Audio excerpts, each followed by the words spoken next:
The views and opinions expressed on this program are solely those of the host and guest and do not reflect the opinions or policies of the station, its owners, or its advertisers. All content should be considered editorial in nature. Listener discretion is advised.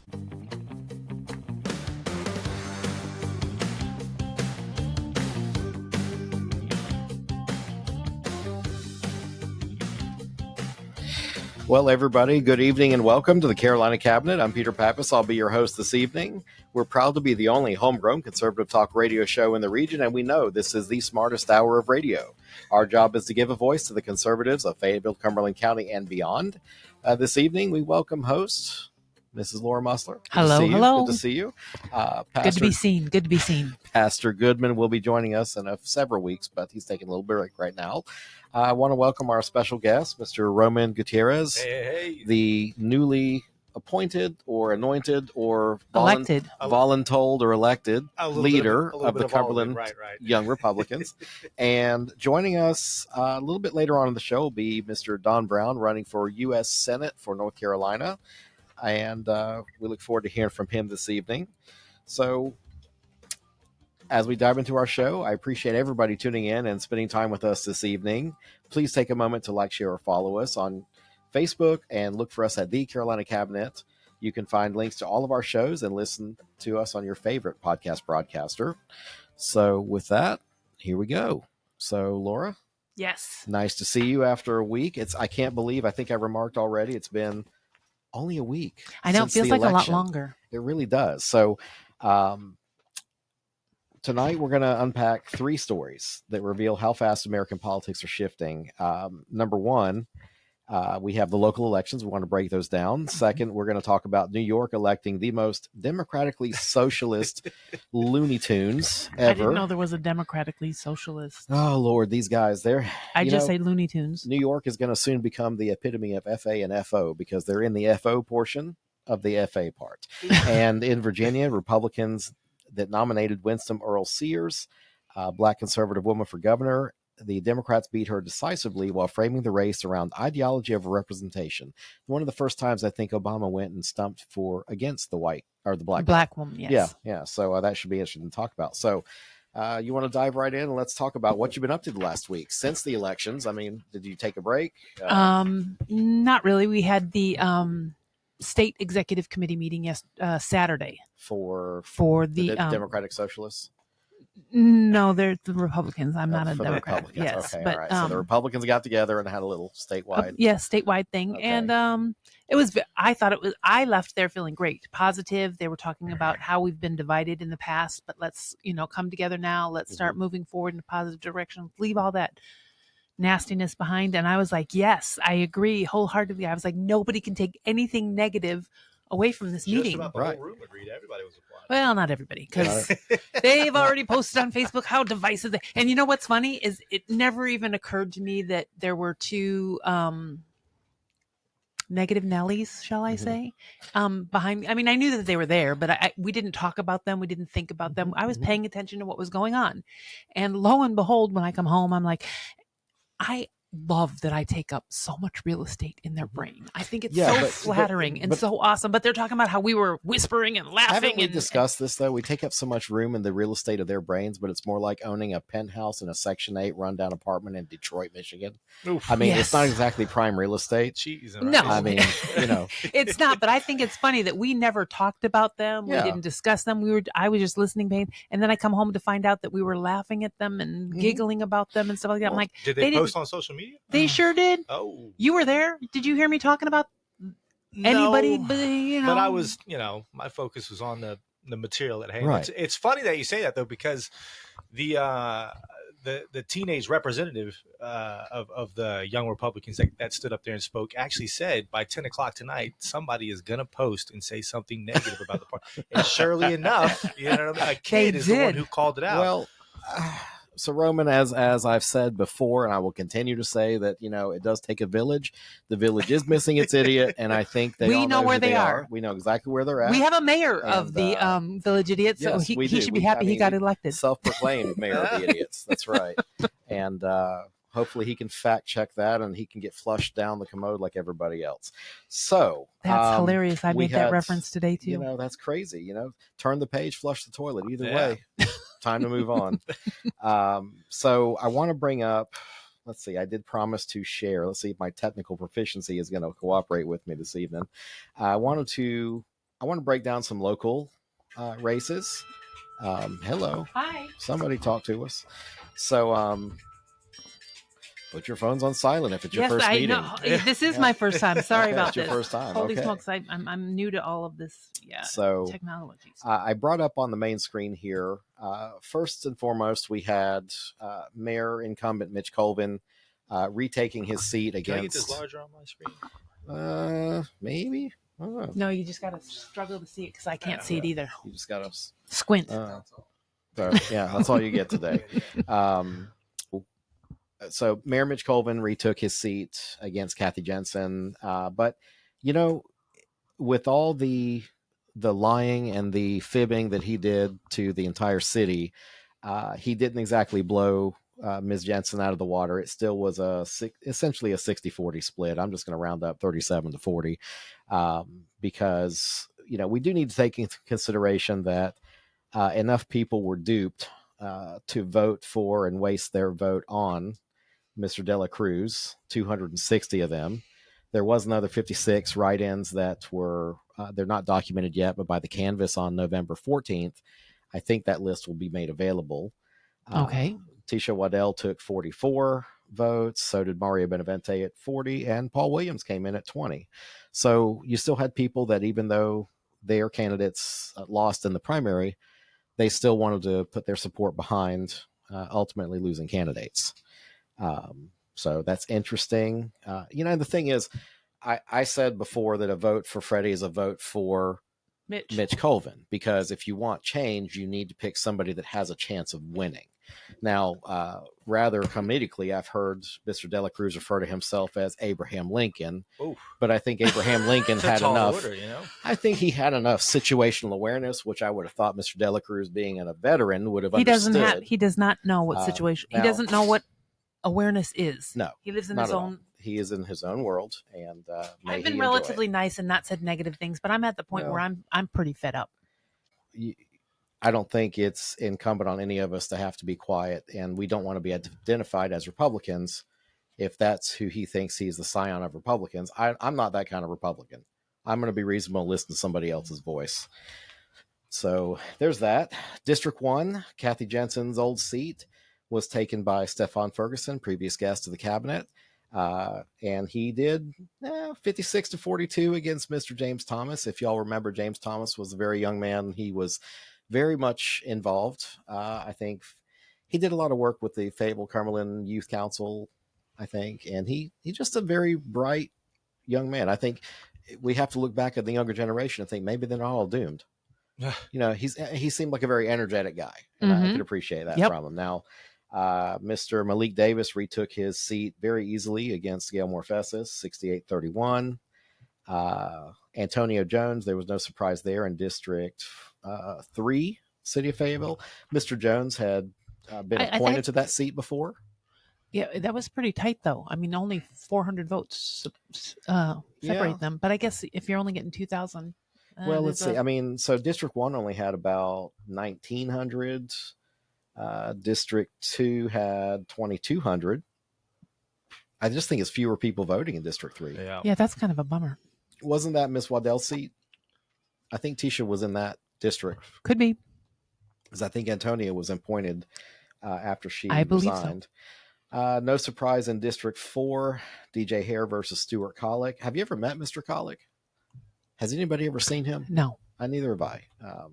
I know he Maybe runs, we should have him on here. I'm more than happy to meet him. He runs every time against does he Mr. really? Hare. He does. Wow. He does. Why? He does. What is it? What is he trying to get? I don't know. Maybe he thinks he's Abraham Lincoln. I don't know. Well, we don't know him. Let's not throw. Let's not lump him in with. Well, situational awareness, man. I don't know what to tell you. Lynn Green, District 5, handily beat herself. 2,780 votes. They're still voting for Johnny Dawkins. They did. But there were 103 write-ins in her district. That's my home district, actually, District 5. That is where Ranger Rick Enrique Murillo was on the ballot. That's and right. then he had those allegations come out earlier in the year. And he just Did you guys have him on the show? Off. We did. Okay. Yeah, we've had the Ranger on. I was not here when Ranger Rick was here. Really? No. No. But was not. well, we have a lot of shows, Laura. You can't get I understand, all, but I'm just saying I was not here. Derek Thompson, my former foe, retook his seat 76 to 22. Just remember, he only got me by 39 to was it 61 to 39 for me. So okay. For those of people that are running around saying they got the most Republican votes out of anybody, is it? And, let's do percentage wise. That's what. Yeah. So then, yeah. He only beat me 61-39. Okay. Not 76-22. So, but I think Ken ran a nice. What I saw from both of them was they were running a decent race. They weren't really slinging mud to each other. There were certain of these races. There was some certain subterfuge. I think that people were running their mouths about each other, and some of them were just like, "Let's be gentlemen about it." Do you like it when they throw the mud? Not really.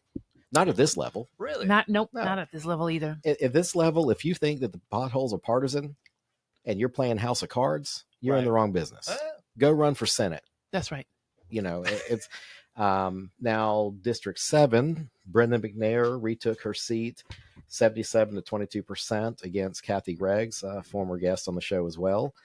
Miss McNair refused several requests to appear on the show. Just didn't even respond. Now, Sean McMillan, District 8. He took his seat by 78 to 20%. And with just a few write-in candidates. Now, Sean McMillan, don't believe has appeared on the show with us. Mm-mm. And Mr. Garvin did not either. Mr. Garvin was the favored for that district by Courtney Banks McLaughlin, who vacated the seat.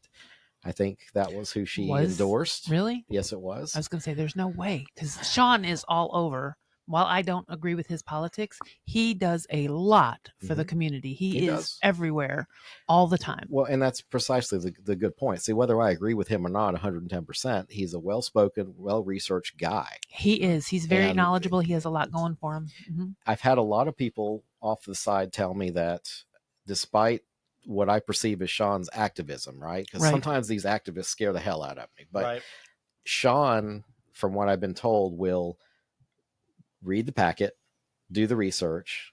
He'll probably lean to a little bit of activism, but he'll do the job first. He won't grandstand. He's not going to be just obstructive for obstruction's sake. That's good. That's what we need. And that's I absolutely agree with that. We need to keep the national politics off of city council board, because they are not the same. No, they're not. I could agree. I mean, you can like it all. I mean, you can want it all you want, but it's like you want to be right, you want to be happy, and you want to move on with life. Luckily, I'm both. Are you right and happy? Oh yeah, of course you are. Of course you are, Laura. So down to Dino Hondros versus his opponent Joe McGee. He retook his seat 64 to 34. Mr. Gary Hunt, who I wasn't able to get on the show, he still got 6 write-ins. So I guess that's the threshold, 5 or 6 to be listed. 5 is the threshold to be acknowledged. So I didn't even get 5 write-ins for mayor. I'm feeling kind of sad right now. I didn't know you were running a write-in campaign. I wasn't, but I had a few people tell me they wrote it. So I'm just trying to test them out to see if they were had I known, I would have written you in. Yeah. Me and Donald Duck, I think, had a pretty good chance at this thing. Really? Yeah, absolutely. So let's swing to that town of Hope Mills. Town of Hope Mills, where we had no conflict at all the last election. Wow, it's like that's pretty contentious. 16 votes difference. That was a dead heat. Yeah. I mean, incumbent Bellflowers versus newcomer Todd Henderson, both of whom have appeared on the show. So yeah, that's 16 votes, and there were 6 write-ins. So wow, if they had just swung, it still would have made a difference. It would have won by 10. Well, it would have been a 10-vote difference. That's still. Now remember, Hope Mills is where Grilly Mitchell, further down here, he has been reelected to the commission. But Grilly Mitchell 2 cycles ago, or was it last? It was last cycle. He lost by 1 vote. Oh, that happens. And Grilly we've had him on here, so you kind of got his attitude and demeanor a little bit. But he was like, "No, I'm not going to ask for recount." He really is one of those guys. If it's meant to be, it's meant to be, and he'll move on. So, I mean, it could have been meant to be with a revote. It could have, and you missed out because but he did. But he just was like, no, move on. And the man's busy enough that I think he just, That's pretty impressive, because we have people that lost 3-1 votes and they still are hanging on. Mm-hmm. Sure are. So out in Hope Mills, the new commissioners are the top 5 here. So Ms. Hope Page, who's a newcomer, Grilly Mitchell, former commissioner, Brian Marley was reelected, Cynthia Hamilton as a newcomer, and Lisa Trammell was a newcomer as well. So those 5 are now the new board of Hope Mills. And the top 3 are good for 4 years. Is that right? Is it? Or the top 2? I think it's the mayor and the top 2 then. 2. Then the other 3 would run again. And then, so they'll be automatically 4-year terms, the top vote getters. And so congratulations to Hope and Grilly. Yeah, they're going to be there for a while now. So that much assured continuity of government better start taking place. Wasn't there somebody around here? I remember seeing something on Facebook about a guy that was running to be mayor, but he didn't want to give up his commission seat. So he was running for mayor too and commission seat. Maybe that was somewhere else. I don't know. I think it was here. Okay. But it wouldn't surprise me because you're kind of immersed in all this political stuff. I was going to say, I see so much. I'm sure you read it someplace. Yes. And I was like, that stood out to me. So out in Spring Lake, Mayor Kia Anthony got reelected to another term. Oh, not by much. Not by much. Pretty Ms. contentious there as Chadwick, well. who is a friend of a friend, and I couldn't get her to appear the night before the election, but hopefully we'll be hearing from her. Hey, look at that. In Spring Lake, Freddie De La Cruz would have been within 10%. Yeah. Cheese and rice. He really would have. Yeah. So unfortunately, I don't know many people, Spring Lake Board of Commissioners, but the top 5, again, won out there. I don't know if any of these guys were incumbents or not beforehand. The only name looks familiar to me is Frederica Sutherland, and I don't know why that looks familiar. I don't know any of them either. Maybe she just has a familiar name. I don't know. Maybe we should invite them out, find out what's going on in Spring Lake, because they got their rights to do all of their stuff back. Because remember, Dave Bullock was. It wasn't just Dave Bullock. It was. The other auditor, but whatever. But it was a local government commission was like, no, you can't. No, you're not grown up enough to be a town on your own. We're going to put you in receivership. So we should, see how things are going. So I don't know anybody in Eastover until we get down to the Eastover Town Council. Our very own CCGOP president, Bruce Sykes, retook his seat. He had some pretty stiff competition there. It was pick 3 of 3, and there was 3 people running. Right. So I don't think he had to spend much money on campaigning this cycle. No, he didn't. He didn't even really campaign. He said, I don't have to. It's like, that's you're nice. on. Yeah. Congratulations, you're a winner. Where was it? Let me get down here. I think... Was it Town of Godwin? I kept hearing people talk about I think it was Mr. Burnett. Mm-hmm. Yeah, he was the only one on the ballot. Okay. It was Mr. Burnett. So he didn't have to run a campaign with 35 votes. Yeah. Wow. I mean, but that's all it takes 41 people voted in that election. Yeah, but Godwin's tiny. Like if you blink, you're out of Godwin. Mm-hmm. Yeah, but look at these. 41 votes. But then if it was 41 votes, then some people just didn't vote for any of these guys. If you look down at Town of Godwin commissioner vote for 4. Well, that's not see these numbers here, true. 33, 28. Well, these should be at least 40. Well, that's if all 40 voted for the same person. Yeah. Maybe those 3 voted for this and that. So you can vote for 3. Yes, you can vote for 3. Yeah. And there's a bunch of them. Well, I think we need to start bringing some of these guys on. I think so too. Let's include the community. Where it's contentious, I would definitely want to hear.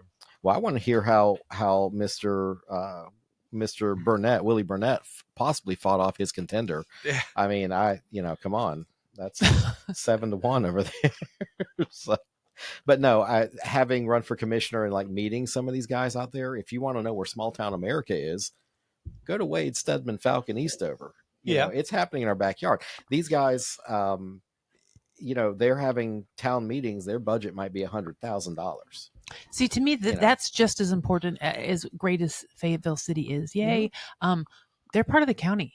Yeah. And they need to be included. We need to start bringing them in and, what's going on in Godwin. I don't know because I don't know. I asked some sitting members of the commission. Mm-hmm. Actually, it was last Tuesday during election night kind of watch party at having discussions. What outreach have you been making to the towns of Godwin, all the little guys, right? And they said, previous commissions just simply didn't do anything for these guys. Never spoke to them. I was told they're having coffees now. They're having work sessions together. They're really trying to include the smaller towns. And what I liked about the smaller towns was they'll have a meeting and they're talking about who's going to repaint the gazebo. That's nice. And, you know, yeah. but it was like, and it wasn't like they're giving the contracts away to like family, but it was like, well, cousin Eddie's got a guy that can give a contract on the wood repair. And then cousin Joe's got the guy that can paint it. It was all going to be handled the proper channel, but it was like they all know each other. I mean, there's only, you know, and it was a community coming together. It was, it was, what is it? Citizen politicians at their finest. That's what it was. That's so, why I say see it happen in real time. It would be great to have those people here to like have discussions with them on how you make it work. And now, granted, they don't have, you know, a couple 100,000 people, but it's nice to see people working together. We need to be setting positive examples because there's so many negative ones. Not even 100,000 got one, I don't think. No, I'm saying here in Fayetteville. Oh yeah. Well, and to contrast that, if their budget's 100,000 in one of these little towns, city of Fayetteville is 380 million. Right. Town of Hope Mills is only 22 million. Yep. And only. Yeah, but know. I mean, compare that to, you know, city of Fayetteville. That's city of Fayetteville's a factor of 10 or 12 times larger. So, okay.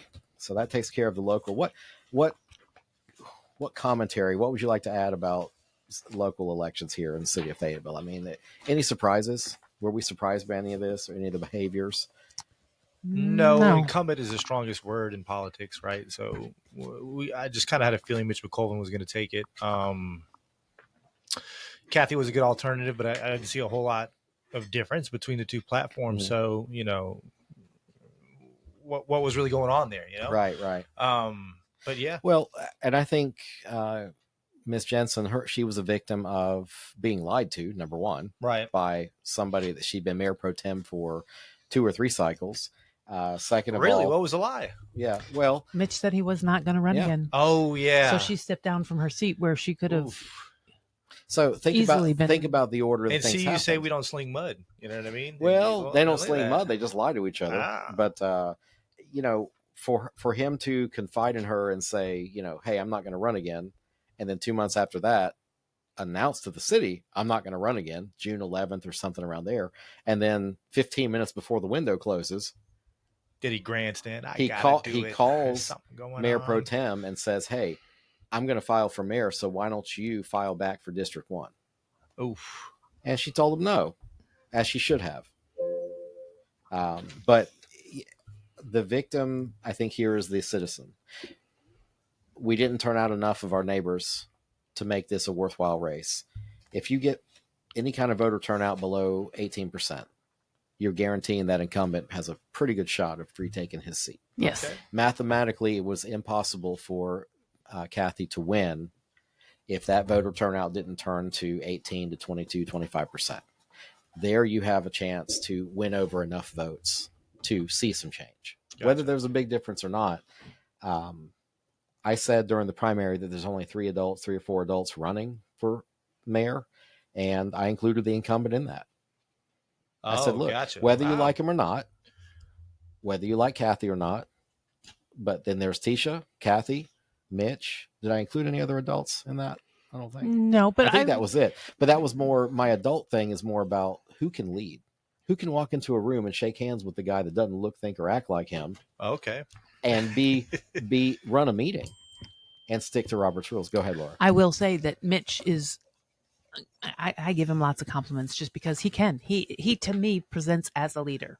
Okay. So okay. I don't have anything bad to say about Mitch than I don't agree with his politics and I don't agree with some things that he decides, but I would say that he's a pretty impressive guy. Well, and that's the thing. I think people are surprised that I don't have a major beef with our incumbent mayor. You cannot agree with their politics and still like them as a human being. And we got to say hi to Karen Saracen. She's on here, and Bambi Bellflowers is on here. Okay. And joining us as a surprise, not a surprise. We knew he was coming, but Mr. Don Brown. Sir, can you hear us? You're loud and clear, or Lima Charlie, as we say in the military. Everybody Lima looks Charlie. great. I like it. Very Well, on this Veterans Day, Eve of Veterans Day, we appreciate some lingo there. So, thanks for joining us this evening. I I didn't really. We kind of just jumped into the show. We didn't really discuss that you're going to join us later because you got quite your hands full this afternoon, I was told. So we do, but we're getting a little snow up here in the western part of the state. I live in Union County. My office is in Charlotte, so it's kind of a chilly little escapade here. Nice, expected little winter storm coming through, or a little bit of dusting here, and we've been very, very busy, but just great to be with you guys. Very, very grateful for the opportunity. Okay. Well, it's good to have you, sir. And so I know that so I've met you before. I think you came to Spring Lake. That's correct. I think, and that's where the Republican Women's Club's host, was that a Republican Women Club? That was a joint meeting. Joint meeting. Mm-hmm. Okay. So that's where I first met. You had an opponent back then running, but he's since dropped out. So. He has a different opponent now, though. Yeah. Yes. You got it. Yeah. I prefer my former opponent, but hey, we'll do the best we can. It seems like somebody's tell all us. the time. So I tried to run some promos that had a little bit of your background, but just welcome tonight. Tell us a little bit about yourself and what you're trying to do, and let's go from there. Well, I grew up in the eastern part of the state in a little town called Plymouth. Probably 3 hours from Fayetteville, down near the Outer Banks. Grew up fishing in the Albemarle and Pamlico Sounds. Went off to school at Chapel Hill, and I kind of joke around.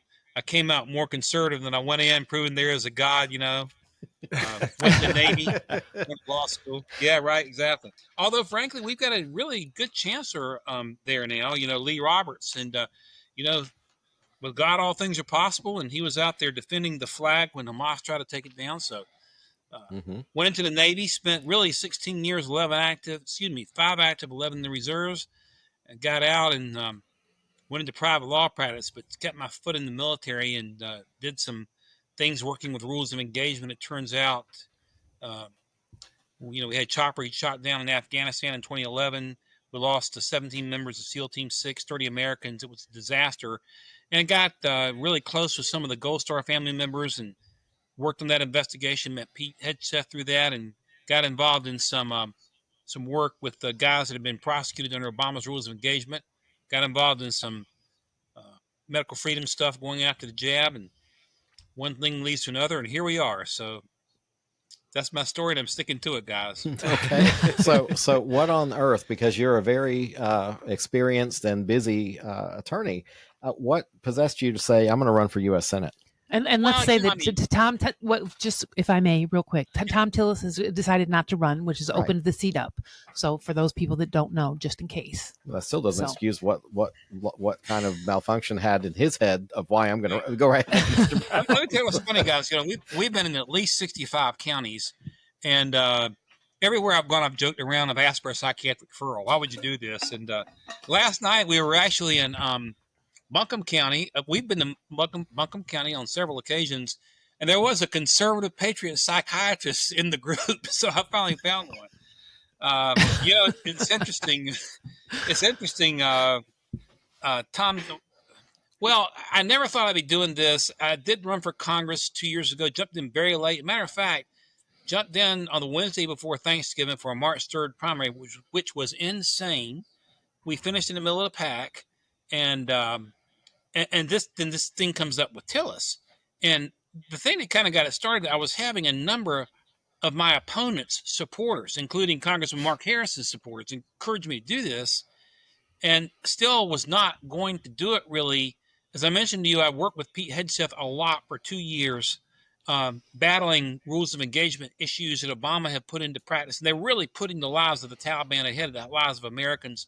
There was one young officer named First Lieutenant Clint Lawrence, who Pete and I worked 2 years together to finally get President Trump, to persuade President Trump to pardon him. By the grace of God, we got that. So I know Pete well. And I think really the straw that broke the camel's back is when Tillis, after he had promised to support any of the president's nominees that came out of committee, Pete came out of the Armed Services Committee, and Tillis still tried to torpedo that nomination. And I think that was the straw that broke the camel's back. It just made me furious.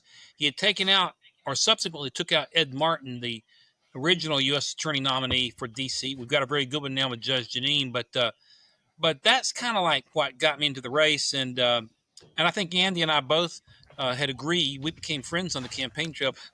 We agreed, and I was actually If Laura Trump had jumped in the race, I would have gone to the beach. The closest I've been to the beach is a campaign in Cumberland County. Okay, but the establishment's choice does not give me a lot of comfort that the future of that seat is in good hands. So here we are. But there's a silver lining in every cloud. I'm here with y'all. Got to meet Laura. Got to meet you, and it's just a tiring thing to go from here, there, and everywhere. But when you get where you're going and you meet fellow patriots, it kind of like revivifies you a bit. So I'm grateful for that and for the new friends. What has your reception been like? I mean, Mr. Whatley is very much establishment, and Mr. Trump had his arm around him so many times, but he's not grassroots at all. And if we look back at his record, I don't feel like Mr. Whatley brought much success to the GOP in North Carolina. So look, what's your reception been like? Well, first off, the reception on the ground, the grassroots level, has been electric. I'm very grateful and humbled and honored. I mean, I haven't done anything to earn that enthusiasm, but I'm grateful for it anyway. Annie Nilsson and I both knew that Tillis was not going to win this race. And I can't really say that the negativity toward Whatley isn't as high as it was toward Tillis, but the party is divided. And I am convinced that if you gave him the nomination today, we would lose the race to the Democrats. And I agree. Yeah. And because the grassroots are stuck in the mud, and they will not conform and say, hey, a other Republican is better than any Democrat, especially Senator Roy Cooper. Well, right. That's right, Laura. And, you're going to have a race that, we're optimistic because Republican registration is eclipsing Democrat registration. But yet we just saw from these municipal elections that it almost takes the presidential election at the top of the ticket to pull Republicans out. So we're looking at a midterm. We're looking at a former governor who has name recognition. Now he has a record, and I'm going to chase him all over the state, and I'm going to prosecute him on his record. His performance during COVID was beyond disastrous, and even before that, when he was Attorney General, he drove the state crime lab into the ground. I've said this before, and I'll say it again. The last time I saw my dad alive was looking through the outside glass of a nursing home. My hometown in Plymouth, North Carolina, there was a frozen patch of grass, and my sister Amy and I were out there, and my dad was inside. We were just waving to him.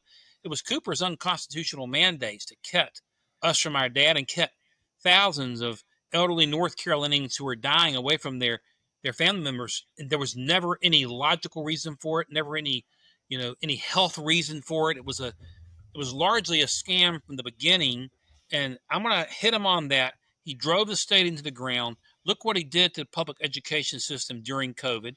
I had a client of mine, a wonderful patriot lady who runs a large dance studio in the Charlotte metro area, and she came to me, and Cooper was trying to get her little ballet, little kids, 3 and 4 years old, little girls wearing masks. And I just said, hey, blow it off, Michelle. We'll sue him if we have to sue him.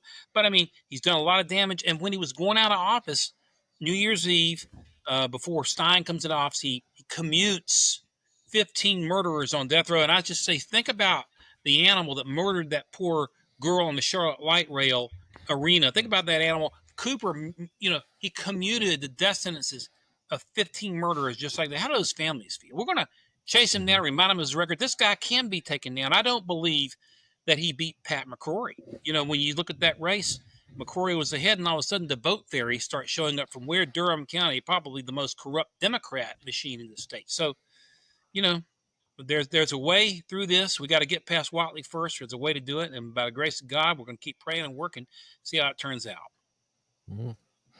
Well, we certainly hope you can counteract the evil that is Mr. Comrade Cooper over there. But because, if nothing else, he had me listening to the radio every other day during COVID, wondering if I could keep my own damn restaurants open.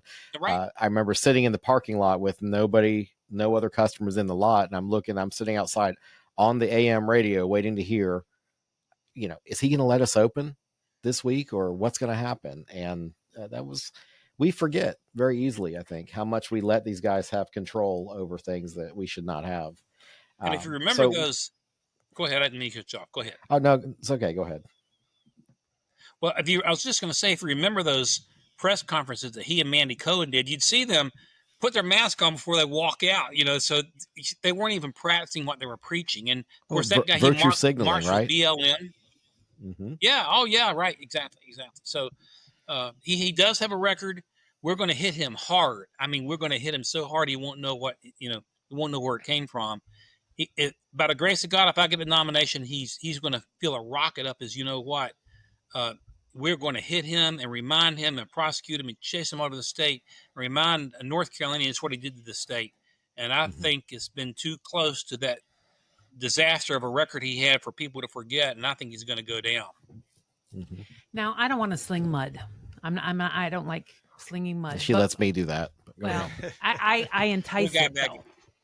So you're focused on Roy Cooper, which is great because once you make it past the primary, the RNC people and the establishment Republicans will fall in line and will back you 100%. Unfortunately, we can't say the same about the grassroots people.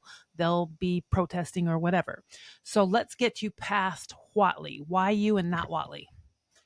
First off, we start with our respective records, and there are some significant differences.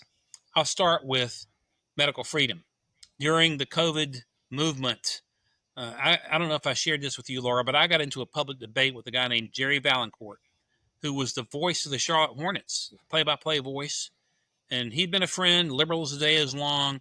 He was pro-jab, I was pro-freedom. He was pro-mask, I was pro-freedom. And if you ever see a picture with me wearing a mask, it's doctored by AI. So I'm one of those stubborn types. But me too. But there you go. I love it. But as a result of that, I got involved in some major vaccine litigation. And one of the big, and I represent a number of Christians with the EEOC that just wanted to keep their jobs, didn't want to take the jab for religious reasons. But I had a major case at the Savannah River Nuclear Plant. That's in Aiken, South Carolina. I know some folks around Fayetteville and our military bases will know that plant. It's a crucial plant for the American defense apparatus. We had built hydrogen bomb parts there, and now we build nuclear materials. It's run by the Department of Energy. The employer is Savannah River Nuclear Solutions. So Biden had the Department of Energy tell Savannah River, either you force your folks to take the jab, or we're going to cut all the federal funds. So I had about 100 come to me, wound up representing 78 folks, employees, many of them nuclear engineers. So we sued Savannah River. We went first to the district court in Columbia, South Carolina, and I sued them on the theory and on the grounds that they were practicing medicine without a license, which is absolutely correct. You're forcing somebody to take a jab under emergency use authorization without a license. And the judge, really nice lady named Michelle Childs, Democrat as the day is long. And Michelle Childs, guys, was one of Biden's 3 women of color finalists for the Supreme Court. In fact, she would have been better than what he selected. But she smiled and nice she could be. But we knew she would rule against us. She ruled against us, and we appealed to the Fourth Circuit in Richmond. And eventually Biden backed down because you're coming up on the midterms and so he backed down. We were able, by the grace of God, to save those jobs, not because of anything brilliant I did, but sometimes you just got to stay in the ring and keep fighting and hope that the sun will peek through the clouds, and it did. But I was going to say, during the course of that, we pulled numbers from the government. The government has, and maybe y'all have heard of this, a database called VAERS, and that's the Vaccine Emergency Allergy Emergency Reaction System. VAERS. It's put into place by the FTC. The government has called it its gold standard. In years past, if anything went wrong with a vaccine, even a small thing like with DTaP, for example, German measles, whatever, rubella, the government would shut the entire program down nationwide just with 3 or 4 adverse reactions to make sure there wasn't a widespread problem. Well, then comes COVID. And so in COVID, they started attacking their own system, from the canary in the coal mine to, well, you can't rely on it. But we pull those numbers, and I'll tell you this, and I'll share it here with you all. Probably won't hear it anywhere else, but from January of 2021 until October of 2021, that's a 10-month period, we have more deaths, DEATHS, reported from these 3 experimental COVID jabs in that 10-month period than from every other vaccine combined over a 30-year period. And your crooked government and this crooked media lackeys kept that from you. Well, there you go with a line of demarcation right there with me and Whatley. Whatley used his position as chair of the Republican Party in North Carolina, went to Republican headquarters in North Carolina, and urged people to take jabs. I'm going to take a jab. He said, see your doctor, but it's not a matter of politics. It's a matter of science. Highly irresponsible, number one. Number two, and Andy's aware of this, Wiley endorsed Tillis in March in the Carolina Country Club after Tillis, before he dropped out, but after he tried to torpedo Pete Hegseth's nomination, after he took out the U.S. Attorney's nomination, after he said he went after Trump's terrorist policy, saying, whose neck can I wring or who can I choke, something like that. So Wiley was in bed with Tillis as the RNC chair when he is required by Rule 11 to remain neutral. Andy and I are both in their race, still endorsing Tillis. And it just goes on and on and on. He went after our J6 Patriots. He was bragged that he was the first state chair to go after J6 Patriots. Now, Trump was out of office. Remember, he'd gone out of office in January. While he was interviewed on CNN, we've got the tape. CNN said, Mr. Wiley, Senator McConnell says that J6 was all a creation of the president. All of them, are you going to disagree with Senator McConnell? He says, I'm not going to disagree with Senator McConnell. In other words, he was agreeing McConnell was attacking Trump, and he went on to bash these folks. And I know for a fact that like 99% of our patriots that went into the Capitol were peaceful and nonviolent. So there's a difference right there. And the differences go on and on. We're going to get these policy differences out. We're sending Tillis 2.2 if he were able to get past Roy Cooper, which he can't. You're just getting this, and we've got a $38 trillion national debt, and the Republican Party has got to have an affirmative plan to attack the debt. If we don't, it's going to be Katie bar the door. And that message is resonating with folks I've been talking to all over the state. So we've talked about plenty of doom and gloom in the past, the masking and the deaths and everything to me, everything we gave up in COVID to me was reminiscent of the Patriot Act back. And then we wanted to feel safe. So we just said, yay, take all of our safety and make us feel safe. No, we didn't. Gave up. Some people not did. all of I us did not. felt that way. But, I refused to wear a mask. I got kicked out of several places because I wouldn't wear a mask. You wanted to make the little 15-year-old really at the door 100% feel a certain kind of way. Yes, I did. You're so mean. Laura. Love that about you. By the way. Yes, I am. I am going to stand up for my rights. Amen. No little 15-year-old is going to stop me. Right. I just put the mask. I was like, all right, kid, it's fine, man. Just whatever. But I guess I'm a little more, I just want to go in and get my toilet paper and get out. No, I had my toilet paper delivered. Amazon does that.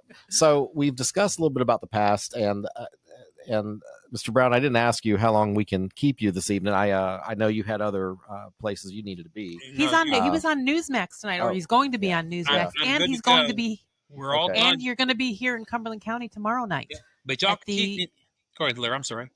I'm sorry. You're going to be here tomorrow night at Logan's Restaurant at the Fayetteville Republican Women's Club, 6 p.m. at Logan's Restaurant. So everybody that's on here talking about how great he is, I see you on Facebook. Please come and join us. Meet him tomorrow. Okay. Maybe he'll, buy a hat from him, give a little donation or something, because these campaigns don't run for free. That's right. And I don't want to divulge too much and keep them still interesting for tomorrow. I still want them to have a little bit of mystique. But, we've discussed the past, but what are you going to fight for North Carolinians going forward? I mean, what's top one or two things that you're like, look, we need to really double down on X? Let me start from a big perspective, and then let's go into the North Carolina issues. Okay. First of all, you got me as long as you want me. I've cleared the deck and was hoping to be in studio with Laura tonight, so I've cleared the deck, and I think it's very important for voters to be able to see if their candidate can go into deep detail. Last night we did an hour and a half. I'm not suggesting you can keep me that long if you want to, but we did an hour and a half. Well, I think Roman would be a little bit disserved because we do have to get to him eventually. But absolutely, I love hearing about this. It's very educational. But Roman lives around here. Roman can come back. I do. That's true. But listen, I'm going to talk one national issue, and we'll go into some state stuff. Okay. Nationally, the national debt is a ticking time bomb that nobody wants to look at. When I got into the race, it was in the high 36 trillion range, then through 37, and 2 weeks ago it crested 38 trillion. I was going up to the western part of the state, and the eastern part and the western part of the state typically just get screwed over by the rest of the state. So I have a hard, let me rephrase, by Raleigh. And so I have a heart for the mountain counties and eastern counties. I have a heart for the whole state. But I was getting ready to go up there, and there is a website called usdebtclock.org. I don't know if y'all have seen that, but Yes. if anybody is listening to me, go to it. And it shows the running debt exploding in front of our face. And so, I've got these smart kids, and I've got this little cell phone. Laura could show me how to do this. My RN daughter showed me how to set the clock. So I'm watching this, and I set it for 1 minute. And at the end of the minute, it goes, and you know how much the debt had increased in 1 minute? Peter, any idea? Laura, you want to take a guess? No, I'm Googling it right now. $1.23 billion. $2 million, $2 million a minute, $120 million an hour, $2.8 billion a day. That's $37,000 a second. Okay, so our Republican congressman will tell you, and rightly so, that we brought down the level of spending. That's true, because although it's $37,000 a second now, it was $55,000 to $60,000 under the Democrats.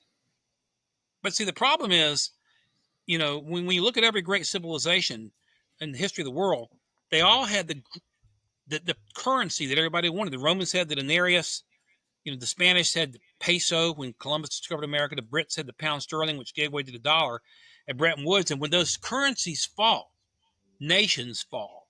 And we are racing not only against incredible forces of evil, but against the law of mathematics. And we got to, as Republicans, have an affirmative plan to attack and reverse the debt, or the rest won't matter. So, and that message is resonating. Yeah, you got it right there. So if you look at that, you see we're $38,178 billion. That's $111,000 per person. But here's the thing for y'all, for us, we pay taxes. So you've got the average debt load per taxpayer is $328,000, which means that if all of us struggle to check, those who pay taxes, we have to struggle to check for $328,000 retired to debt. It's a dangerous situation. So I've talked about that. I've got a plan for that. I know you asked about some state issues. I want to go to that, but that message is resonating. You're not going to hear Wiley talk about it. You won't hear any Republican talk about it. I went to the NCGOP Hall of Fame dinner the other night. I went to the dinner, watched it all, and had a fellow from CNN come in and gave all the red meat MAGA talking points. Great. I mean, DEI is horrible. The idea of forcing little girls into locker rooms with men is abominable. The alphabet soup going to X, Y, and Z all the way. They do that to try to divide us. And we get worked up about that, and we should. But if we lose the dollar, it's over. So I've been trying to hit on that. Let's go to some state issues because you asked about them. What do you do to get people involved in that? I mean, people feel disenfranchised or not bought in to America, right? Like, no, right. Well, listen. If you think of that. Mm-hmm. Right, Roman. Think about this. This fool. Well, I shouldn't say that. My grandmama said the Bible says don't call somebody a fool, so I won't because the Bible said that. This dingbat. How about they got elected as mayor of New York? It points out two catastrophic failures in institutions that we used to cherish. I mean, first off, here's a guy, an American Ugandan American, hyphenated American. Why are we letting hyphenated people hold office or immigrate to the country? He's a guy who embraces Sharia law. When you think about immigration, so one of the institutions is an epitome of the failure of immigration. We talked about how the Democrats encouraged illegal immigration, and they did. Biden, they just opened up borders. We lost more Americans in 1 year to fentanyl than 10 years of Vietnam. That's illegal immigration. Trump has largely shut that down. God bless him. We got a problem with legal immigration. That is legal immigration as well. Why are we allowing immigration of folks from Sharia countries who appear to have embraced Sharia law, which is an anathema to the Constitution? It's going to be shut down. So, as an example, can I interrupt here for a minute? We preach here in America that everybody has the right to practice their own freedoms of religion.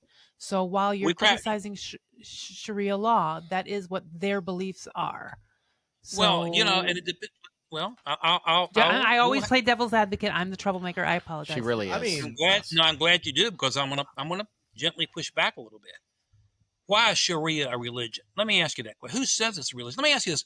What religion on the face of the planet advocates maiming, destroying, raping, killing? Every religion on the face of the planet whether it's a true undefiled religion, as James says, it takes care of widows and orphans, that is Christianity in my judgment, or you know, or Hindu, or whatever it may be, all preach to one degree or another peace, love, and inclusion. Now, we as believers, if you're a Christian, you believe that there's only one way, and that's through Jesus Christ. But nonetheless, Christianity, you know, Buddhism, Hinduism, all preach to agree love and inclusion, not Sharia.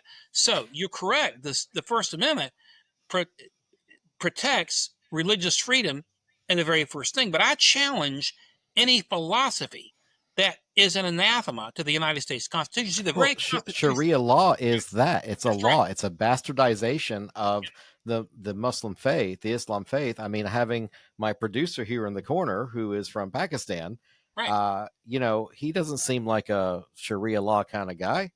He Why seems not? to practice his religion, and he seems happy with it, and his wife does too. So I think to paint all Muslims as Sharia law adherents is unfair.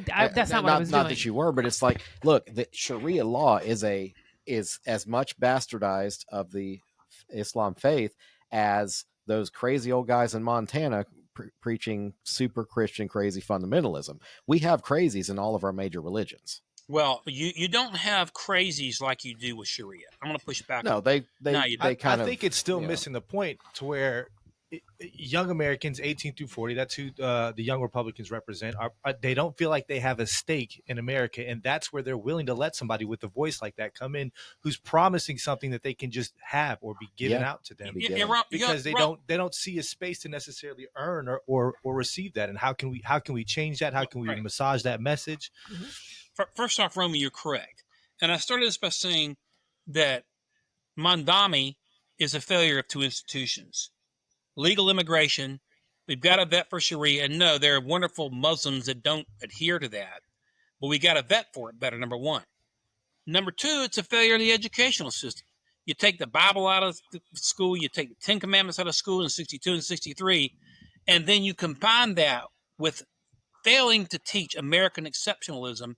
And what you have been teaching over a generation is the opposite of American exceptionalism. And when you look at the disaster, instead you have American apologist is what you have instead. That's right. That's right, Roman. So, so when you look, the shock is not just the fact that you got this socialist Islamist getting elected as mayor of New York, but a bigger shock is the city of stooges that put him in office.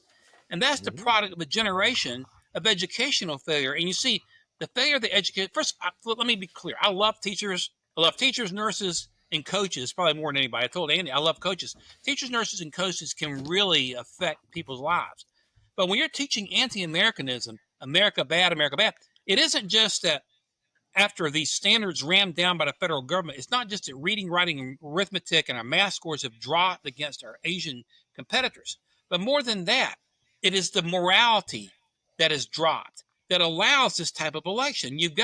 We have got to get a hold of our schools, public, private, Christian, homeschool, otherwise, and start teaching American exceptionalism again. We got to get the Ten Commandments back in school. We got to get prayer back in school. We got to get a respect for authority, the type of authority that this nation was bound on, back in school. We got to understand it's not going to be done overnight, but it's got to be done.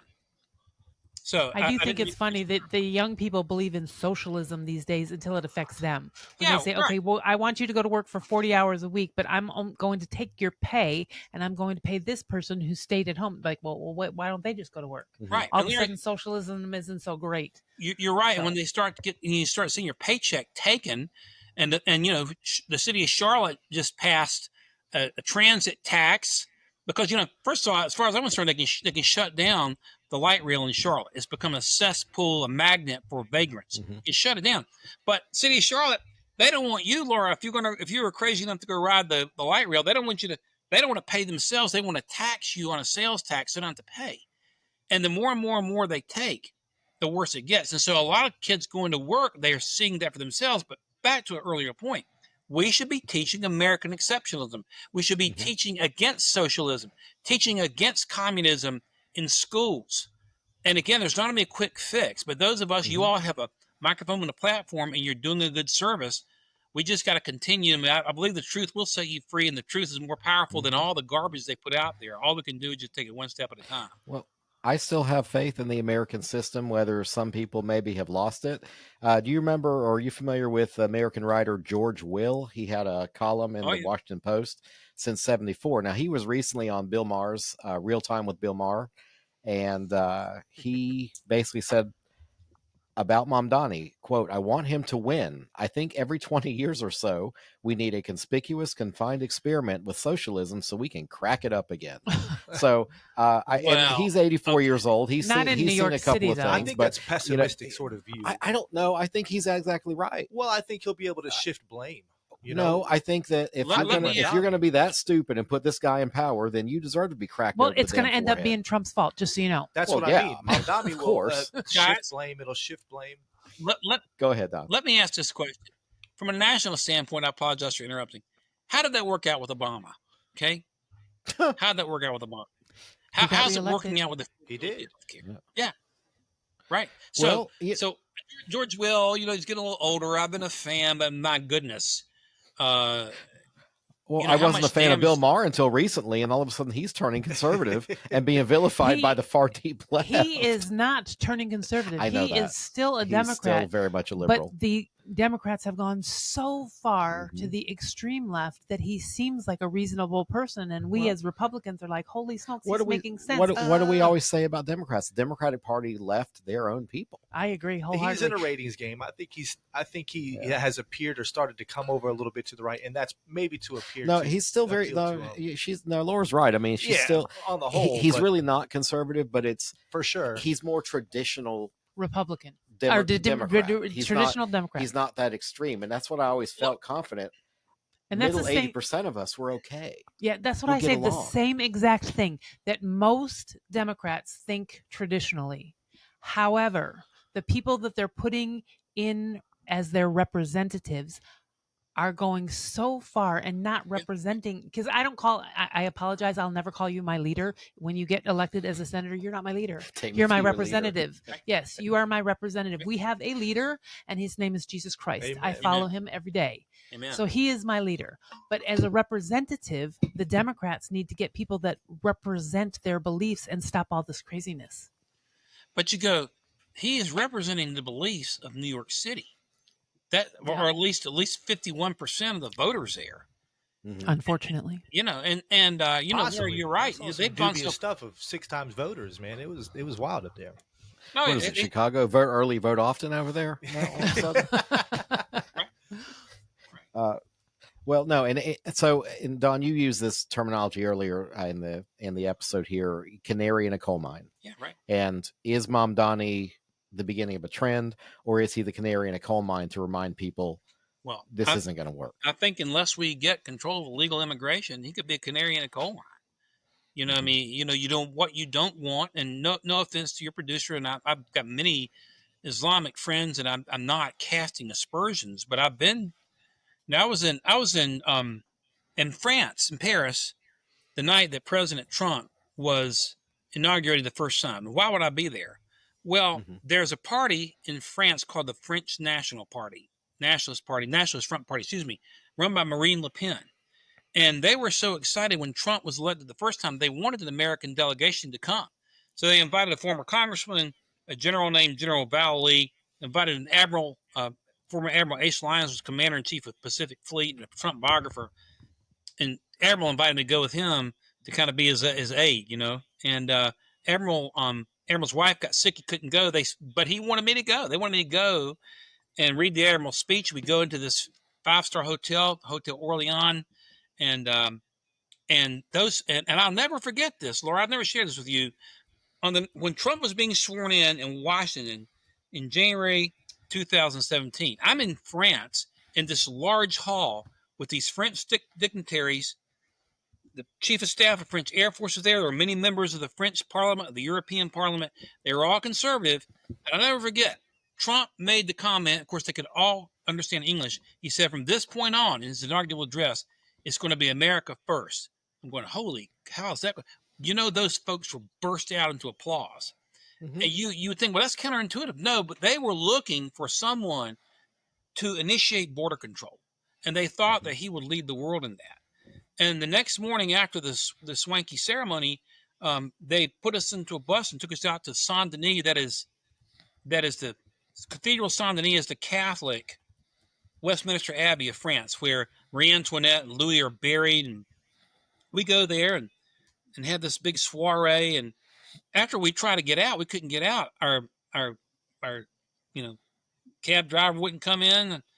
And finally, one of the nuns told us, "Look, you're in a no-go zone." Nobody would go in there because they were imposing Sharia in the Saint Denis section of Paris. I'll never forget. We heard the call to prayer and everything, and the French authorities won't go in there and they won't go in there and apply civil law there. It is real, and it's a problem. Wow. And if you ever need a travel companion, you'd be like, "Hey, Laura, I need an assistant. Let me know because I'll be taking notes or whatever I need to do because that sounds like fun." I'm ready to rock and roll. But it goes back to we have to get our legal immigration under control. You go back to 1952, the McCarran Act, when we beat the Russians to the moon in the Apollo program with German rocket scientists. Under the 1952 Act, we were bringing people into the United States based on a need of the United States. The Democrats said that was racist, as if you can be racist against someone who's not a U.S. citizen, not under the Constitution.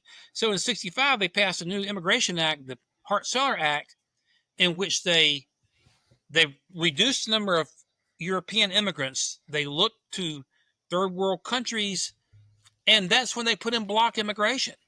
So you're losing control of who you're bringing in. Anyway, I didn't mean to go off on a tangent there. Well, and that reminds me of all the dust up when President Trump during the first term, I believe, we don't want people from, quote, the S-hole countries.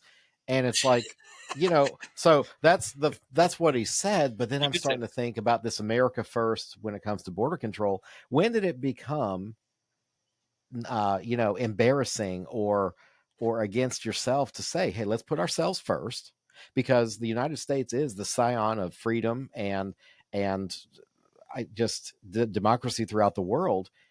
Why is it so bad to put ourselves first so we can be on strong footing to help the people that are in these third world countries? And we didn't want the people from those, quote, S-hole countries because they bring no value to the table of the American story. My father immigrated in 1968 from Greece. He was a beneficiary of the act passed in 65.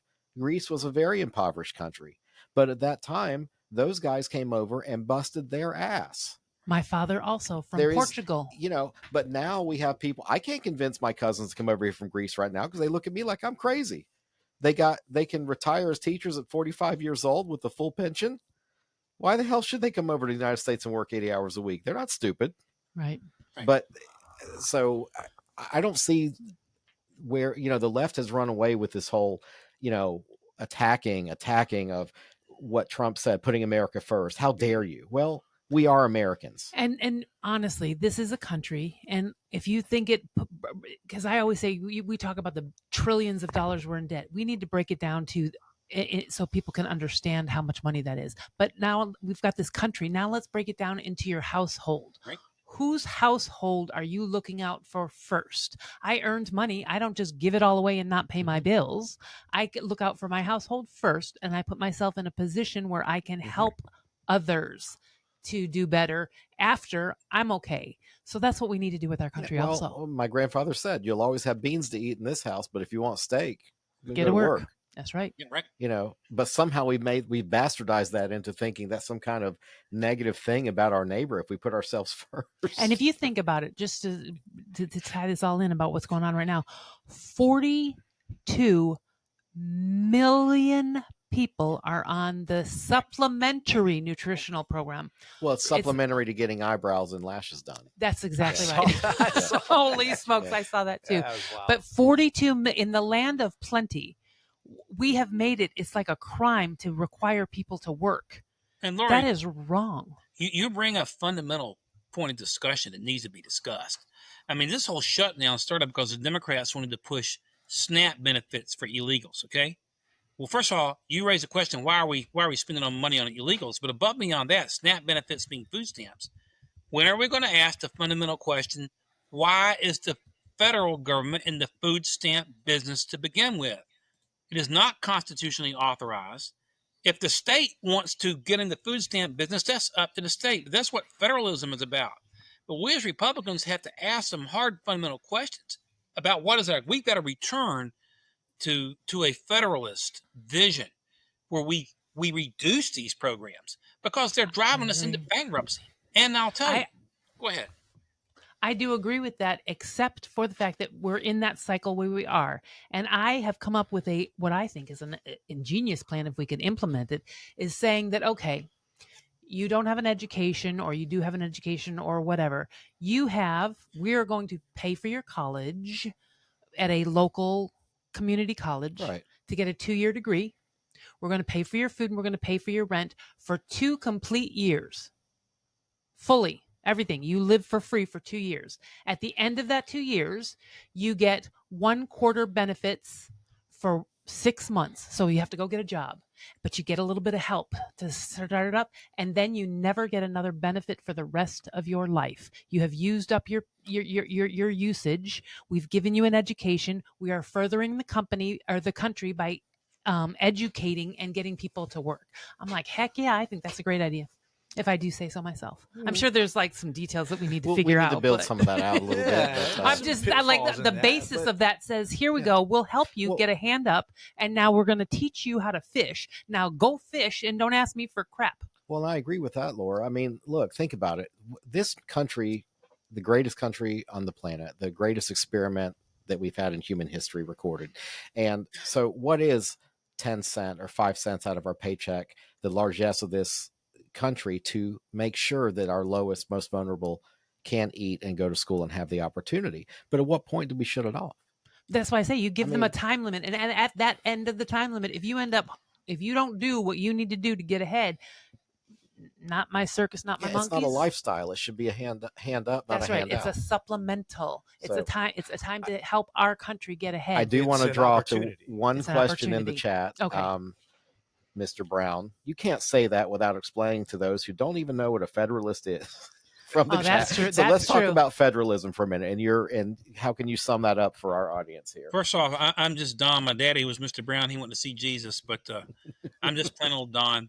Well, federalism is generally the belief that the Constitution establishes a federal government that works for the states and whose governmental roles for the Constitution are limited, extremely limited, largely under Article 1, Section 8. Basically, we provide for, and if you go to the preamble, you can understand it. Provide for national, establish justice, provide for national defense, and the last charge of the preamble is to secure the blessings of liberty to ourselves and our posterity. So the federal government's job is to give a national protection, to administer interstate commerce, so roads and airports are legitimate. You do have a federal court system in Article 3, but you want to minimalize it. So the issues that you are talking about, whether they have a social safety net or not, should go back to the state government. In fact, amen. The governments. In fact, the 10th Amendment states that any power not specifically delegated to the federal government under this Constitution goes to the states. And when you just go through Article 1, Section 8, it sets out the powers of the Congress, and they're very limited. So what you mean is limited federal government with the states controlling most of the power, the federal government working for the states. And that's the best way to describe it. And we've got it, like my grandmother used to say, bass backwards, We got it bass backwards where you have a controlling federal government basically smashing the states. So the issues you are talking about, like Laura's coming up, she's a forward thinker, you can tell. And what you're saying, Laura, makes sense. But in my judgment, it ought to be the state of North Carolina making that call, because you see, don't send the money to the federal government. First of all, they're going to sap it off and waste it. The money that could be applied to North Carolina for a program like that, we could do it on 2/3 of what the federal government would spend on it, because they're scooping off our money. That's true. So it needs to come to the states, the power. And, it's been said that all government is local, and it makes sense. I was traveling the other day and on my way to Elizabeth City, and I stopped over in my hometown of Plymouth, North Carolina. I was in a coffee shop, and I overheard a guy running for town council, and he had some good ideas. I said, man, those are some good ideas. Found out I was running for the Senate. He says, oh, you're running for the Senate. I said, listen, man, what you're doing is more significant than what I'm doing. Now, here's what I mean by that. Local, officials are close to the people and will make immediate decisions that more quickly impact. And unfortunately, because government is the god of the Democrats, they get more involved in these local races. But that's what it means. It means returning power to the states and to municipalities, and the federal government operates on limited powers, not on omnipotent powers as it's tried to do. That's the best way to describe it, I would say. And I would think that the Democrats would be pro that, because at the local level, you can have more immediate control over your people. Well, they do want at the local level, and they have control at the local level. But see, Laura, look, Mandami says, or worse to this effect, there's no problem government can't solve. In other words, he's deifying government. Government is their God, you see. That government's their God. Our God is the God of Abraham, Isaac, and Jacob. Their God is government. And so they're looking to provide a solution. That's right. Instead of an opportunity. I always say that's always an issue. Right. They want to expand I'm from the government. I'm here to help. No, that's right. Yeah, the scariest words in the English language for Ronald Reagan. That's a good one. So, Don, definitely, I think if we had a magic wand this evening, we would solve state world hunger, education. We could have done it all, and it would have been great. I do want to ask you back, because I definitely have questions regarding there is I guess what's called the Medicare gap or something, where the state's going to have to burden more. Because in a perfect world, we would change these systems and fix it all.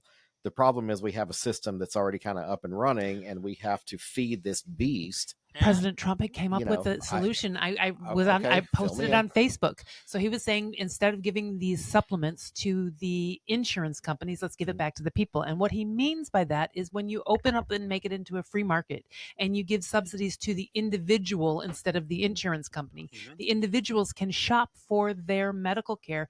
Think when people are shopping and they're comparing prices, that does what?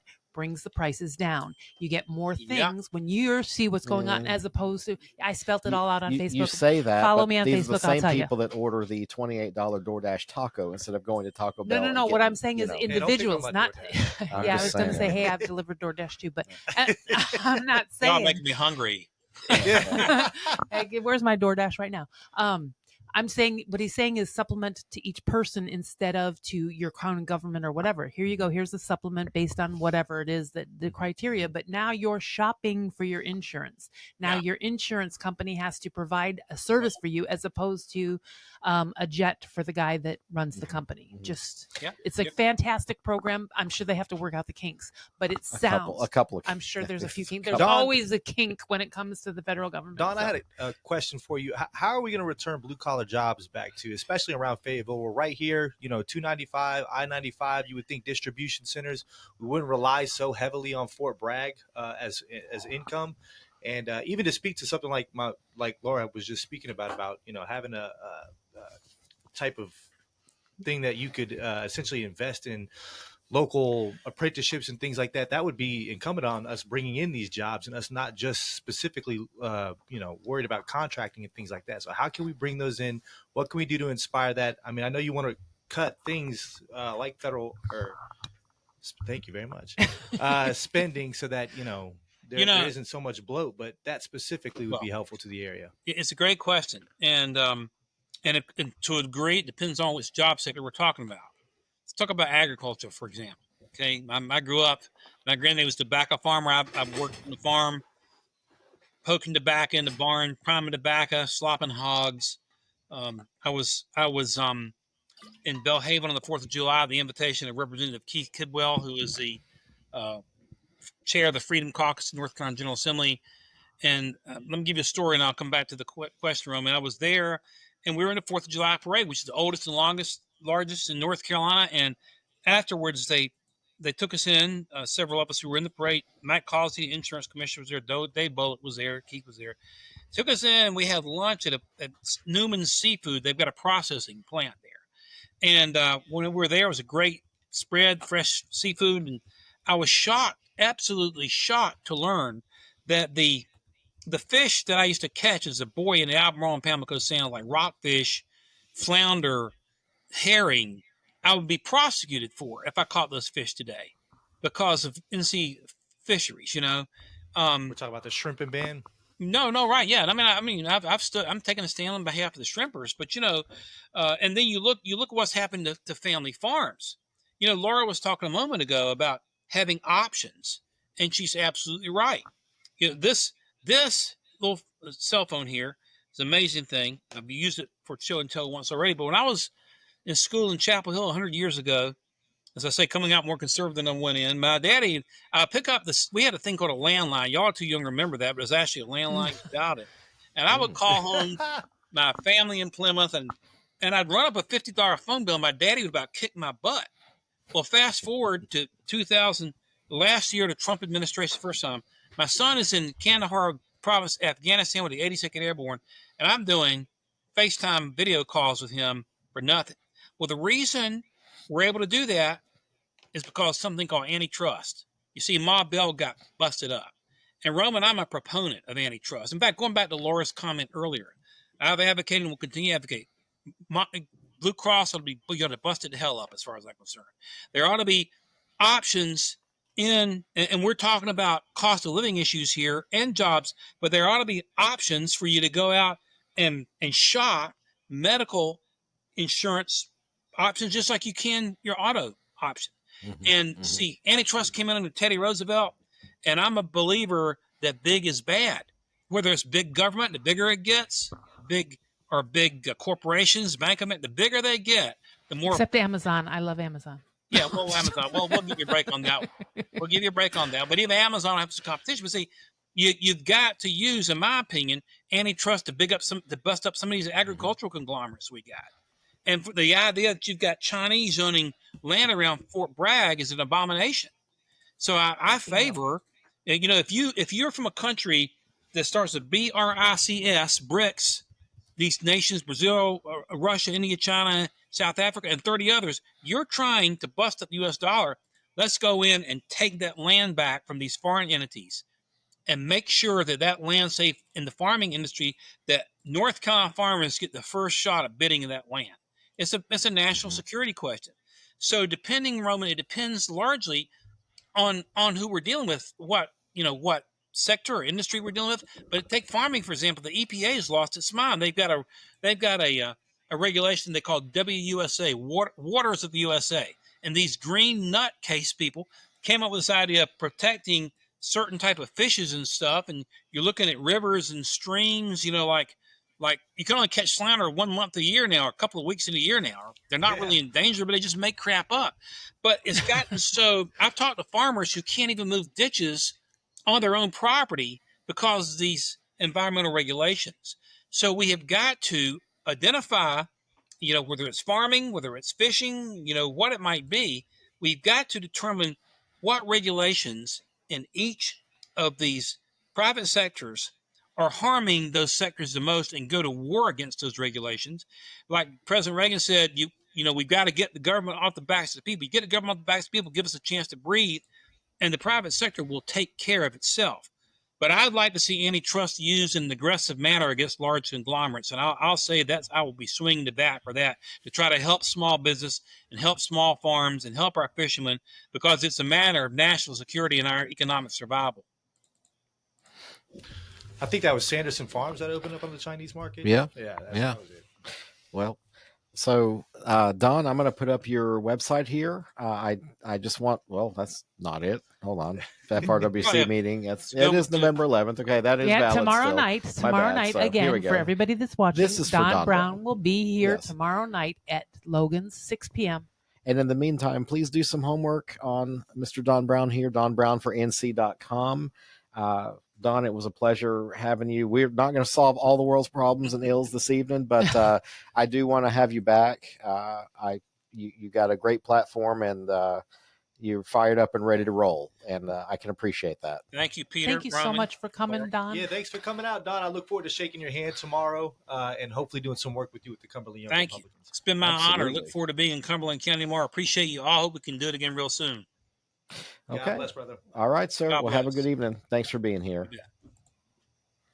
Just like popped off. He just and was gone. like he popped smoke. He's out of here, man. Yep. So, all right. Well, that brings us to guest number 2, but number 1 in our hearts this evening, Mr. Roman Gutierrez, who was voluntold and elected for Fayetteville Young Republicans. The Cumberland County. Is it Cumberland or just Cumberland? Just Cumberland. Right. Well, we couldn't give him the county. No, there's already a county. There was a Cumberland County Young Republicans, and they did not do well. They were disbanded several years ago, and this. I'll let him speak. I don't know. But they were disbanded a while ago. Right. And so I guess that was kind of the methodology around, getting away from that name. But for me, it was more wanting to be inclusive of surrounding areas, not just to Fayetteville. And so. Sure. Oh, so you realize there's more than just Fayetteville. Exactly. Okay. And CYR, it just kind of rolls off the tongue. I liked it. Okay. So what's your back? Like, what brought you to this? Where are you from, and what do you do for a living, and what made you decide to get involved? Well, that's why I asked about blue collar jobs. I'm a blue collar worker. I work for Healy Distribution. You're the beer guy. That's right. I'm the beer guy. I'm the good time guy for sure. All right. I'm from the area. I grew up pretty much in Grace Creek. I was an Army brat. I ended up serving in the reserves for a little bit. I was a parachute rigger in the 824 Quartermaster Company, so shout out, well, tomorrow is Veterans Day, so we have to honor that a little bit. Right. I actually never deployed. You're still a vet. Did you sign your name on the dotted line? I did. Right. Could you have been? I served during wartime. Could you have exported death around the world on our behalf? Yeah. So you qualify. So that's kind of where my roots are here in the area, and then.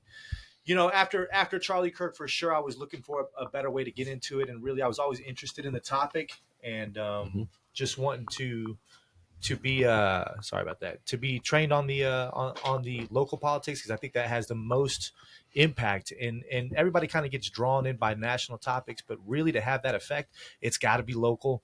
I wanted to be trained up. I wanted to be a part of training people who are very interested in it, and as motivated as I am. Okay. But there is something. He does feel a little insecure. We were talking. I brought insecure to me. Well, what got me nominated. Don't put words in his mouth. I brought him up to the XCOM to introduce him around, because he needs to start meeting elected officials or whatever. So you're a pretty good connector. I'll give you that. You're a good networker. Well, thanks. So thanks. you're a promoter. You're like the Don King of the GOP. Yes, I'm gonna be the Don King. I got to do something about my hair then. But I wanted him to see or whatever, and he was like, So I'm sure none of the young Republicans know what to do or whatever. So he's feeling a little bit insecure about. For sure, there's some people, especially be elected as chair. Most people have had a little bit of gumption underneath them or have some background in it. But I mean, I was the only one who was motivated enough to get up there and throw myself on the fire, I guess. And Well, I appreciate your effort. I mean, I'm not trying to poo-poo it at all. I just. Having been on a ballot, I know that it takes a certain kind of crazy to want to do it. So we appreciate you joining the club, I guess. So what are some plans you have with the Cumberland Young Republicans? Right now, we're looking to expand. So we're looking to grow. We're meeting up and getting chartered this coming week. So the 17th, everybody who's listening, Cadillac Ranch, 6:30, come on out, participate. That's pretty much what's next on the agenda. And then we want to start doing a little bit of outreach with the family, get them very included in before we really start, digging our heels in and trying to make the biggest changes that we can. Okay. So Cadillac Ranch Monday at 6:30 and 18 to 40. 18 to 40-year-olds? Yep. Yeah. Okay. What about older people? Can they join as associates? You can be an associate, absolutely. Because I'm aged out. So. Oh, yeah. Are you really? Yeah. I'd have never guessed. Look at all this gray You hair, look man. awesome, man. Hey, I earned this. Okay. We can't have associates. I still have another couple years. You still probably cover up your wisdom. Oh, you lie to me, girl. Okay. So there you can be an associate member if you're slightly used, slightly aged out. Correct. Okay. How much does it cost to join the Young Republicans? Right now, I believe it's $1 a month. So about $12. Yeah, that's it. $12 a year. That's it. Crazy. Yeah. Dues are low, but our expectations are high. So for like the cost of 2 cheap beers a year. Yes, you could be a Young Republican. That's right. 3 Miller Lights, I guess. Or one decent mixed drink. Yeah, I will say that I am excited for it, because when we were talking, we had a 2-hour drive up to Greensboro yesterday. I will say that he has some great ideas talking about doing like young fun things and including small children. So that encourages people with small kids to bring their kids to these functions. So kid-friendly events. Right? Because I have heard some pushback from some of the meekly minded individuals in our local party about how dare they hold a young Republican event in a bar. Oh, it's my like, gosh. we go to Logan's. They serve beer and liquor there. They do. Do you want to go to maybe, I don't know, Dirtbag Ales? It's in the name. Right. And, by the way, Cadillac Ranch is going to be starting back. Okay, so back in the day, my children, when they were little, I used to take them on Sundays to the Palomino, where they taught line dancing and two-stepping. And my children learned how to dance at the Palomino, which is a bar. Cadillac Ranch is... Wasn't the Palomino like 2 doors down from here? Yes, it sure was. Yeah, it sure was. The old grocery store. Oh my God, I loved that place. Yeah. Okay. So, yes, but my kids learned how to dance there, and it just so happens that the Cadillac Ranch is talking about doing the same thing. And so kids are fine there. Yeah. It's not like, they're like, everybody bellies up to the bar. They're having a meeting and doing fun things. Honestly, it was a means of convenience. They were very giving enough to let us use the space. So that's kind of where it just took off at. We spoke to other chapters, and a lot of chapters do the same thing at local bars. So it's not something we're necessarily opposed to, but no, those of us with sensible minds think it's a good idea. Some people that just want to throw stones. I actually invite hecklers. I'm very open to conversation. So I think learning from that, hearing that's actually a good thing. I want to engage the public. So that, I never got contacted about that, but even if I did, it's something that we're all in the age range of having kids. So we want to include our kids. I mean, I have an 8-year-old son myself who's in the area. So absolutely. So I think one thing that gets lost with the public at large is they don't quite grasp the volunteer nature of everything party related. I definitely think a lot of people locally think that the national GOP sends us money here, so we should have an office and we should have workers. And it's like, I don't think you guys realize how little of nothing. They were gracious enough when we weren't going to say no. So yeah. So if somebody offers you a place to join or a place to be, you're going to take it, especially for free. Heck yeah. Free and private. Absolutely. Well, I mean, if your dues are $12 a year, and there's 10 of you. Yeah, you should. There's 18 of us. Okay, all right. So you mean you're not at the Four Seasons? You're not even quite at $240 a year in dues. Right. My God.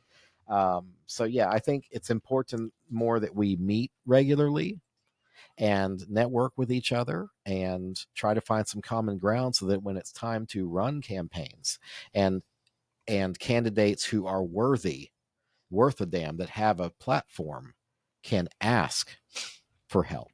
Absolutely, yeah. From the Young Republicans or from the FRWC or the CCRWC, but if you're worth a damn as a candidate. That's the key. You have to ask for help. Right. That was the worst thing, is having a candidate stand up there and just not know what they're talking about, be completely uneducated on a topic. And it's an embarrassment. So we want to be a resource in having that not happen, and training people who are, worth their weight in doing it. Okay, Monica in the chat, unless it's court-ordered community service, would you sit down, ma'am? I don't think that's a regulated thing to join the Young Republicans for community service. We're the wrong group of people to do the criminal community service people. Hey. What? Well, there's going to be one Republican going to be doing some community service soon, but we'll talk about that later. She's got to get served. Yeah, they actually have to show up to court. Yeah. But I showed up.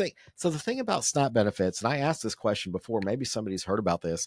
The requirement's going to be that you have to volunteer 20 hours a week to maintain your SNAP benefit. No, it's 30 hours a month. Okay, 30 hours, 20 tomato. So, okay, you still got to volunteer a certain number of hours. But have any of our nonprofit friends, like Bishop or anybody that run these schools, don't call anybody out by name. He's Bishop. Yeah. Okay. He'll come on here and defend himself. He's fine. But he's got a school that would benefit from some volunteer hours. I'm wondering, has anybody with our nonprofits thought about putting it out could they volunteer at places like that? I don't know. I wonder if we as the Republicans can get people to volunteer with us. Let's do it. Let's look it up. Let's find out. It'd be better to have volunteers instead of paid door knockers. That'd be nice. Yeah, but what are you going to get with somebody that doesn't believe? Well, if they don't act right, just lie to their PO or whatever. They don't do right, cheese and rice. Make it incumbent on them to do a good job, or else. Or else what? Or else you don't get your SNAP benefits. No SNAP for you. Pretty much. You want to eat, do a good job. You don't want to eat, don't do a good job. That's all. So, we need a little bit of fear in some people's eyes, I think. Monica says they're going to have a doctor's note exception. Just wait. Oh, yeah.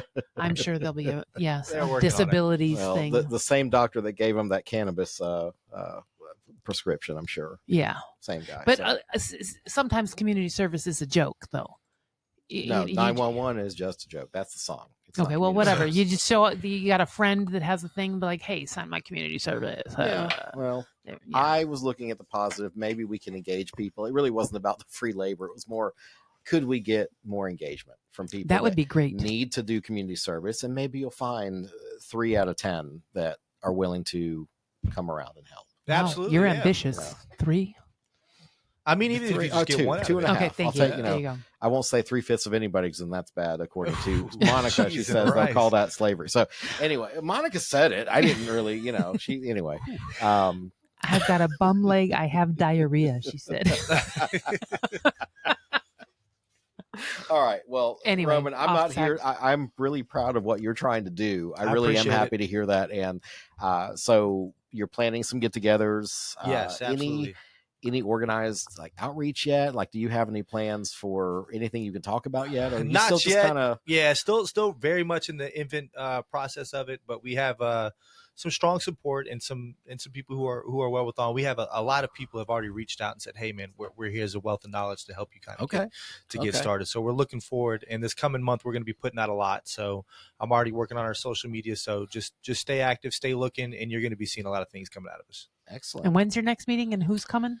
The 17th, and everybody's invited. What time? The 17th at 6:30 at Cadillac Ranch again. Thought I put it. Me and my team will be here. He put it in there. Okay, we're talking. So. Yeah, my co-host is always about keeping me accountable for things. Where's the prep sheet? Where's this? Lady, good Lord. Okay. So Cadillac Ranch Monday at 6:30, and that will be the 17th. And for everybody that doesn't know, Cadillac Ranch is on Fort Bragg Road. Yep.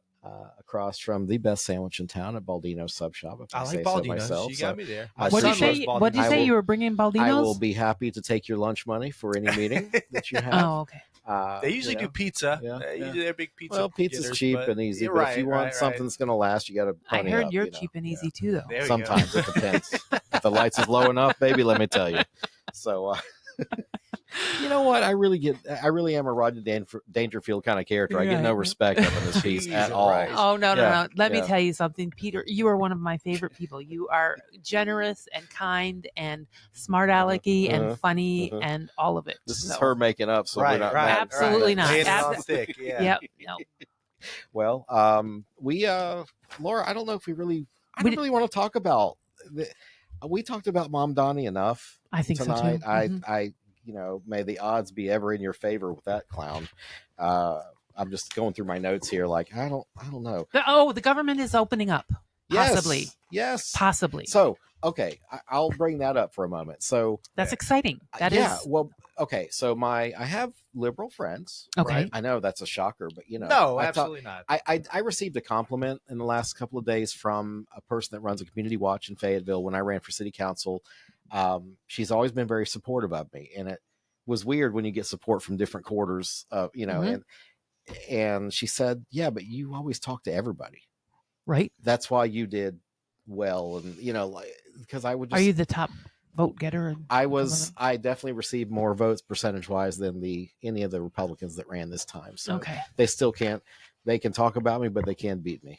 Okay. And if they want to be the man, they're going to have to beat this man. And they're not equipped. Okay. So what just happened? The Senate voted 60-40 on November 9th to advance legislation aimed at ending the shutdown. Mm-hmm.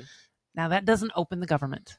Okay, all that does is say that they're going to move this process forward to consider opening the government. So, and then they're going to do all their little thingies, and then they vote again. Then it has to go back to the House of Representatives. Then the House of Representatives has to vote on it. Then it goes to the president. Because don't you remember, I'm just the bill on Capitol Hill. Do you want me to find that video? I think it's better singing than you do.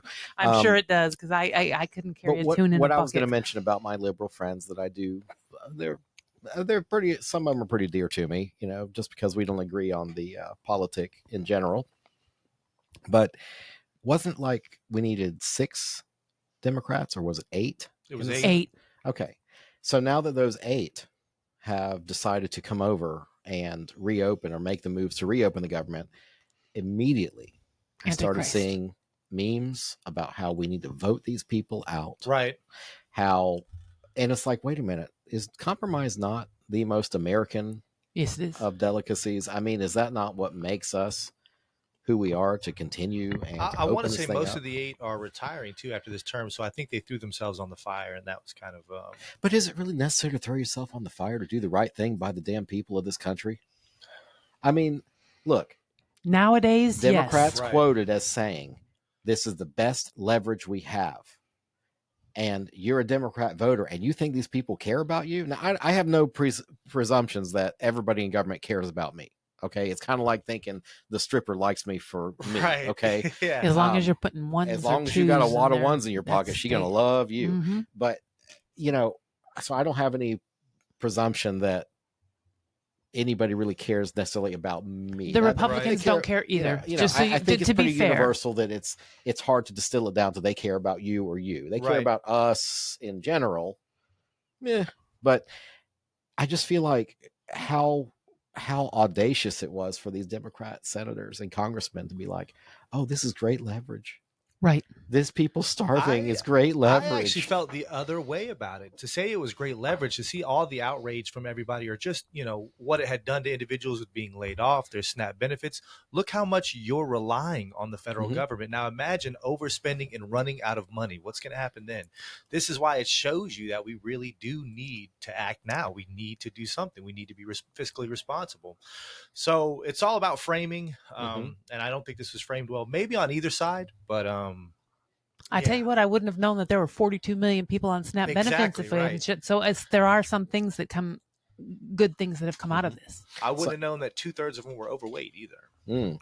Well, if you see what they throw in the cart, I mean, some of these people are land manatees, man. And we are our own problem with obesity, and I got a couple pounds I can lose. Everybody here, everybody can probably lose 5 or 10. You're paying for your own but food, generally I am. Unless I do get high off my own supply. Right. Jim brings me lunch from the restaurant every couple of. There you go. But I just put on the screen. It looks like the clock from 24. I don't know if you guys can see that. I do remember that show. But I kind of want to hear the TikTok sound that it made. But that's how long, 40 days, 20 hours, and 38 minutes that the government has been shut down by the White House. The official White House time clock on that. Right. So hopefully we'll see that alleviate. We'll see our friends and people in our community, because we do have a very, we have a lot of military dependent workers on post that have been working. They're still working. Right. But they're not getting paid. And I think somebody reached out to me and said she received her second LES, which I don't know what LES means. But it's their leave earning statement. Okay, thank you. So received her second LES with zeros attached. Wow. Oof. So, and that's got to be tough. I mean, now I think it's still incumbent on anybody that works for anybody else to follow the Dave Ramsey plan of 6 months savings. And, I think there's still some responsibility to be had. If you're going to a bread bank or a food bank, the first time they shut down the government within 3 days, then you're not living you're living well beyond your means. And maybe that needs to be addressed by some people. And I'll see if I can get Dave Ramsey to come and fill us in. That would be great. I do know you're supposed to have 6 months savings, and you're supposed to have what they call a Dave card. I'm going to contact Dave Ramsey's office and see if we can get him on here. Yeah. He'll probably charge. I'm pretty sure. Oh yeah, I'm sure. But he doesn't have to come and serve. If he could just talk to us. How about I'll read his book. There you go. And share all of that. We'll promise to buy a book. Yeah. Right. So, Roman, any parting knowledge there? Anything you want the audience to know about Young Republicans besides please come and give us money and help us? I mean, you kind of got it all lined up, right? I mean, there, look, you can. There's no sense to sugarcoat it, man. You know, it's what it is. So. Look, we're looking to actively engage in civic. So I do want to, I do want to emphasize that we're looking to re-engage in local politics, and we want to be able to, make our community more representative of us. But that's going to also entail civic engagement. So come on out. Let's grow together. Let's lead together, and let's influence local politics. Okay. Well, I think our more than 60 minutes is up. We're hitting hour and 40 so far. So wow. I just want to say thank you to Laura for being here with me this evening. And Roman, thank you for being patient and through all the technical difficulties. And, no worries. Don Brown kind of stole your thunder a little bit. No, that's you were supposed to go first, but hey, we're better late than never. So to our audience, I hope you'll do us a favor and take time this week to visit one of our commercial sponsors. Let them know you heard their message right here on the Carolina Cabinet. If you do somehow miss an episode of our top-rated show, you can find us on your favorite podcast broadcaster, Apple, Spotify, Google, Apple, Audible. We're everywhere. It's 2025. Just Google the damn thing. Look for us on thecarolinacabinet.com. You can find all our videos and links. And thank you again for tuning in this evening. Until then, we are the Carolina Cabinet.